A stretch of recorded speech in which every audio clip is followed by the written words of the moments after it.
por que que eles acreditam que... Porque eles acreditam e têm medo de contratar um colaborador novo, achando que esse colaborador não vai, só vai piorar as contas da oficina. Muito bem, William, vamos lá. A respeito da sua pergunta, aí tem várias vertentes, né, que ligam ao porquê, às vezes, o dono da oficina ele não contrata, ou ele, às vezes, não contrata um componente a mais que não seja um mecânico, né, para poder, de uma certa forma, ajudar ele. Sempre ele vai ver com esse lance, né, eu não tenho dinheiro para pagar esse salário, né? Não posso fazer isso, né? Então, sempre, como de costume, sempre a gente fala que pode estar ligado a alguma crença. Pode ser uma crença financeira? Pode, né? Mas também pode ser uma crença que está ligado aí a não conseguir enxergar que ele é um dono de uma empresa, né? Que é um dono de uma oficina e que, assim, querendo ou não, se torna quase que impossível, né? Se ele trabalhar sozinho, ele contratar uma pessoa, né? Ele precisa muito disso. Mas até para entrar um pouco nesse contexto aí, William, é só deixar muito bem claro aí, né, como um amante aí da Bíblia, né, sempre tem alguma coisa lá que pode trazer um conhecimento para nós. Fica uma grande pergunta: por que Deus criou o ser humano? Já parou para pensar, William? Por que Deus criou o ser humano? Fica para ser robozinho dele? Não. Né? Deus é um Deus de amor e ele criou as pessoas para que se relacionassem entre o ser humano e Deus tivesse um relacionamento.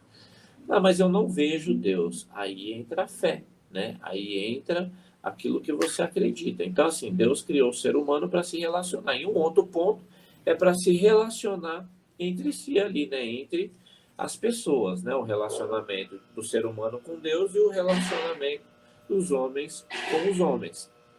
Então, assim, se você for analisar, descorrendo aí um pouco mais na Bíblia, no início do Novo Testamento, quando Jesus começa o seu ministério, só que antes ele começar o ministério, o que é que ele fez? Foi lá e selecionou os 12 discípulos.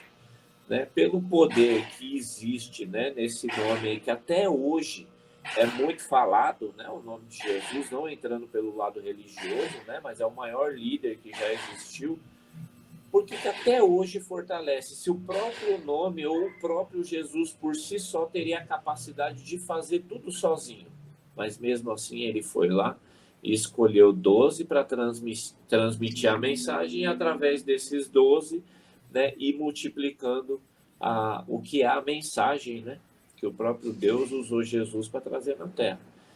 Então, assim, se você vê baseado em cima disso, por que é que eu vou achar que às vezes eu sozinho vou conseguir fazer as coisas dentro de uma oficina, né? Então, assim, é uma loucura. E outra, você sabe, você tem acompanhado os muitos donos de oficina que a gente tem acompanhado aí, os que são sozinhos, o desespero que é, né? E assim, é aqueles que de uma certa forma começam a compreender que um ou outro, às vezes não enxerga que ele tem de uma pessoa para cuidar da parte ali, né? De recepção, cadastro de clientes, ou alimentar um sistema, ou fazer uma parte administrativa, é quase que se torna uma função meio que desprezível. Ah, não tem a necessidade. Eu não faço, não consigo fazer, mas também acho que não é interessante contratar. Está inteiramente enganado, por quê? Porque aí não vai conseguir analisar, né, William, os pontos necessários ou fazer aquilo que precisa ser feito dentro da oficina, né? Então, assim, você vê que baseado em cima desse contexto, a gente já consegue enxergar algumas vertentes, né? Mas, assim, se você for analisar, o que mais fala é justamente isso. O que eu acho interessante, William, a pessoa fala assim: ah, eu não tenho dinheiro para contratar mais uma pessoa e pagar, né? Isso daí vai acabar. Por quê? Porque eu já não consigo nem ver a cor do dinheiro. Como que eu vou contratar alguém, né? Então, por que eu falei que às vezes ele não tem uma crença, né? Ou não tem uma mentalidade de dono de empresa ou de dono de oficina?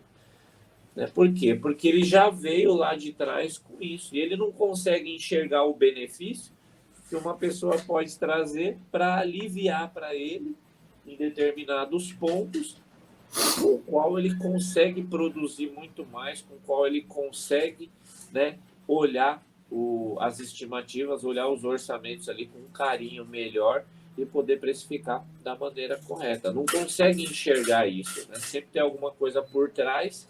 Agora, se ele se permite, né, abrir os olhos, abrir a mente para entender isso daí, aí eu vou falar para você.